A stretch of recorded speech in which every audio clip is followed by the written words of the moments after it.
ஈடிக்கும் பயப்பட மாட்டோம், இந்திய பிரதமர் நரேந்திர மோடிக்கும் பயப்பட மாட்டோம் என்று துணை முதல்வர் உதயநிதி ஸ்டாலின் தெரிவித்துள்ள கருத்து தமிழக அரசியலில் பரபரப்பை ஏற்படுத்தியுள்ளது.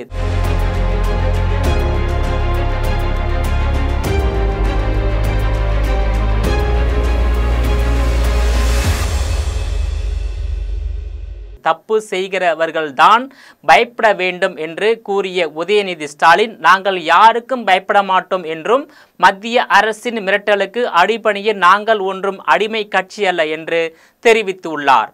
தமிழக அரசின் டாஸ்மாக் நிறுவனத்தில் நடந்த அமலாக்கத்துறை சோதனை முடிவில் 1000 கோடிக்கு மேல் முறைகேடு நடந்திருப்பதாக குற்றச்சாட்டுகள் எழுந்துள்ளன. இதனைத் தொடர்ந்து டாஸ்மாக் நிறுவன ஊழியர்கள், நிர்வாகிகள், சினிமா தயாரிப்பாளர்கள் ஆகாஷ் பாஸ்கரன், ரத்தீஷ் உள்ளிட்டோரின் வீடுகளில் அமலாக்கத்துறை சோதனை நடத்தப்பட்டது. இந்த சூழலில் டாஸ்மாக் முறைகேடு தொடர்பான அமலாக்கத்துறை விசாரணைக்கு உச்சநீதிமன்றம் இடைக்கால தடை விதித்துள்ளது. இதனைத் தொடர்ந்து டெல்லியில் பிரதமர் நரேந்திர மோடி தலைமையில் நடைபெற்ற நிதி ஆயோக் கூட்டத்தில் முதலமைச்சர் மு.க. ஸ்டாலின் பங்கேற்றார். அதனைத் தொடர்ந்து பிரதமர் நரேந்திர மோடியையும் பிரத்யேகமாகவும் மு.க. ஸ்டாலின் சந்திக்கிறார். இதன் காரணமாக எதிர்க்கட்சிகள் அமலாக்கத்துறை சோதனைக்கு பயந்துதான் முதல்வர் மு.க. ஸ்டாலின் டெல்லி சென்றிருப்பதாக விமர்சனங்கள் வைத்தன. இந்த நிலையில் செய்தியாளர்களிடம் பேசிய தமிழக துணை முதலமைச்சர் உதயநிதி ஸ்டாலின், புதுக்கோட்டை மாவட்டத்தில் செயல்பட்டு வரும் வளர்ச்சி பணிகளை ஆய்வு செய்தோம். சுணுக்கமாக நடந்து வரும் பணிகளை விரைவுபடுத்த உத்தரவிடப்பட்டுள்ளது. தமிழக முதலமைச்சர் மு.க. ஸ்டாலின் தமிழ்நாட்டின் நிதி உரிமையை கேட்பதற்காகத்தான் டெல்லிக்கு சென்றுள்ளார். எதிர்க்கட்சியினர் அரசியல் செய்யத்தான் செய்வார்கள். ஏற்கனவே பல முறை சொல்லி இருக்கிறோம். ஈடிக்கும் மட்டுமல்ல, இந்திய பிரதமர் நரேந்திர மோடிக்கும் பயப்பட மாட்டோம். தொடர்ந்து குரல் கொடுத்து கொண்டே இருப்போம். மிரட்ட முயற்சித்தார்கள். மிரட்டி அடிபணிய வைப்பதற்கு திமுக அடிமை கட்சி அல்ல என்றும் தெரிவித்தார். திமுக சுயமரியாதை கட்சி. தப்பு செய்கிறவர்கள் தான் பயப்பட வேண்டும். நாங்கள் யாருக்கும் பயப்பட வேண்டிய அவசியமில்லை. எதுவாக இருந்தாலும் சட்டப்பூர்வமாக சந்திப்போம் என்றும் தெரிவித்துள்ளார். தமிழக முதல்வர் நிதி ஆயோக் கூட்டத்துக்கு போயிருக்காரு. எப்படி பாக்குறீங்க? எதிர்க்கட்சி கூட்டத்துக்கு போயிருக்கிறாரு. எதிர்கட்சி தலைவர் அவங்க அரசியல் பண்ணதான் செய்யறாங்க. தொடர்ச்சியா 3 ஆண்டுகளும் போகல, இந்த ஆண்டு மட்டும் போயிருக்காங்க. அமலாக்கத்துறைக்காக தான் போயிருக்காங்க அப்படின்னு சொல்லி ரைடுக்கு பயந்து போன மாதிரி சொல்றாங்க. ரைடுக்கு பயந்து போயிருக்காங்க. பல முறை நான் சொல்லியிருக்கிறேன், ஈடி இல்ல மோடிக்கும் நான் பயப்பட மாட்டோம். தொடர்ந்து எங்களுக்கு குரல் கொடுத்து தான் இருக்கோம். என்ன பண்ணாங்க? மிரட்ட பார்த்தாங்க. மிரட்டி அடிபணி வைக்கிறதுக்கு, பயப்படுறதுக்கு அடிமை கட்சி கிடையாது திமுக. எங்களுடைய கலைஞர் உருவாக்கின கட்சி, எங்களுடைய சுயமரியாதை கட்சி, பெரியார் கொள்கைகள். தப்பு பண்ணவங்க தான் பயப்பட தேவை. நாங்கள் யாருக்கும் அடிபணியும் தேவையில்லை, பயப்படவும் எங்கள் அவசியமும் கிடையாது. எதா இருந்தாலும் சட்டபூர்வமாக சந்திப்போம். தமிழகத்தில் துணை முதலமைச்சர் உதயநிதி ஸ்டாலின் கருத்து இவ்வாறு இருக்க, டாஸ்மாகில் 1000 கோடிக்கு மேல் முறைகேடு உள்ளிட்ட பல்வேறு துறைகளில் நடைபெற்றுள்ள ஊழல் வழக்கில் தொடர்புடைய திமுக அமைச்சர்கள், அதிகாரிகள், திமுக பினாமிகளை கைது செய்வார்கள் என்று திட்டவட்டமாக இந்திய பிரதமர் நரேந்திர மோடி தெரிவித்துள்ள கருத்தால் அண்ணா அறிவாலய திமுக கூடாரமே அச்சத்தில் இருந்து வருகிறது. குறிப்பாக இந்தியாவின் தலைநகர் டெல்லியை தொடர்ந்து 3 முறை ஆண்ட ஆம் ஆத்மி கட்சியினுடைய முன்னாள் முதலமைச்சர் அரவிந்த் கெஜ்ரிவால், முன்னாள் துணை முதலமைச்சர் மணிஷ் சிசோடியா மற்றும் அமைச்சர்கள் டெல்லி மதுபான கொள்கை ஊழல் வழக்கில் சிக்கி சிறை சென்றனர். இதனால் 2025ஆம் ஆண்டு நடைபெற்ற சட்டமன்ற தேர்தலில் டெல்லி மாநகர மக்கள் ஆம் ஆத்மியை புறக்கணித்துவிட்டு 27 ஆண்டுகளுக்கு பிறகு பாஜகவை வெற்றி பெற செய்தார்கள். இதற்கு காரணம் ஊழலுக்கு எதிராக தொடங்கப்பட்ட ஆம் ஆத்மி என்ற கட்சி ஊழல் வழக்கில் சிக்கியதுதான் காரணமாக அமைந்தது.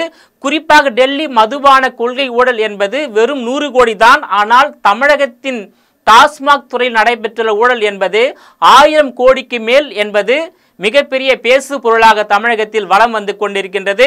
எனவே டாஸ்மாகில் 1000 கோடிக்கு மேல் ஊழலில் ஈடுபட்டுள்ள அது தமிழகத்தினுடைய முதலமைச்சர் மு.க. ஸ்டாலின், துணை முதலமைச்சர் உதயநிதி ஸ்டாலின் மற்றும் மூத்த அமைச்சர்கள், அதிகாரிகள், அதேபோல் திமுக பிரமுகர்கள், திமுகவுடைய பினாமிகள் கண்டிப்பாக இந்த வழக்கில் கைது செய்யப்படுவார் என்று எதிர்பார்க்கப்படுகிறது. எப்படி அந்த 100 கோடி ஊழல் வழக்கில் ஆம் ஆத்மி டெல்லி கூடாரமே கைது செய்யப்பட்டு சிறைக்கு சென்றது போல், இந்த 1000 கோடி ஊழல் வழக்கில் திமுக அண்ணா அறிவாலய கூடாரமே கைது செய்யப்பட்டு சிறைக்கு அனுப்பி வைக்கப்படும் என்று இந்திய பிரதமர் நரேந்திர மோடி வந்து தெரிவித்துள்ளார்.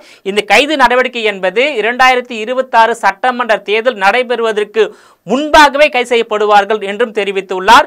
கண்டிப்பாக அந்த மாதிரி கைது செய்யப்படும் போது டெல்லியில் எப்படி ஆட்சி மாற்றம் ஏற்பட்டதோ அதே போல தமிழ்நாட்டில் ஆட்சி மாற்றம் ஏற்படும். கண்டிப்பாக தமிழ்நாட்டில் 2026 ஆட்சி மாற்றம் ஏற்படுவது என்பது உறுதி.